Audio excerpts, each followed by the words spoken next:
My name's Private Damien Thomlinson. I'm currently serving with the 2nd Commando Regiment.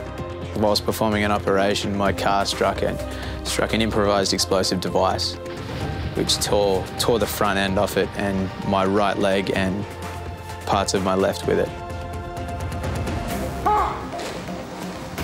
The way that you deal with adversity and situations that you otherwise wouldn't be prepared for is a really important factor. You just have to have that sort of resolve to last through those situations, which I'm completely sure is the only reason why I'm alive. And being able to sort of have that resolve to find a way to sort of create a joke out of it, you know. I mean, to me, that's a big part of what the ANZAC spirit stands for, and that's part of the reputation that I think the initial ANZACs back in World War I forged.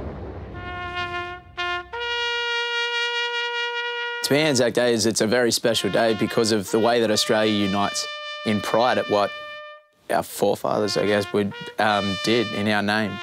The unfortunate part of ANZAC Day's significance being a day of remembrance is obviously people who we lost. Putting someone else before yourself,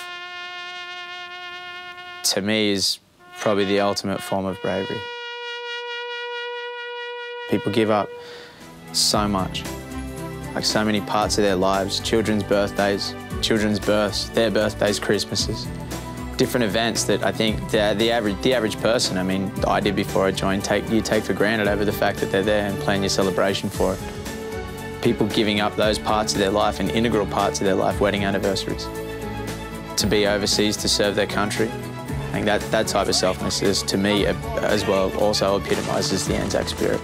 I mean, anything that gives you the opportunity for your mind to wander back in your downtime and things that you can associate with, like football, I think it gives that release and that association with home. To see those sort of things when you're overseas, like being able to follow them, is extremely helpful. When you have an experience like mine, you realise that those little things that might have bothered you before really aren't that important.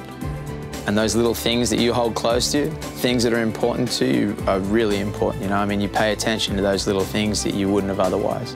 Realistically, you're here for a good time, so make the most of it.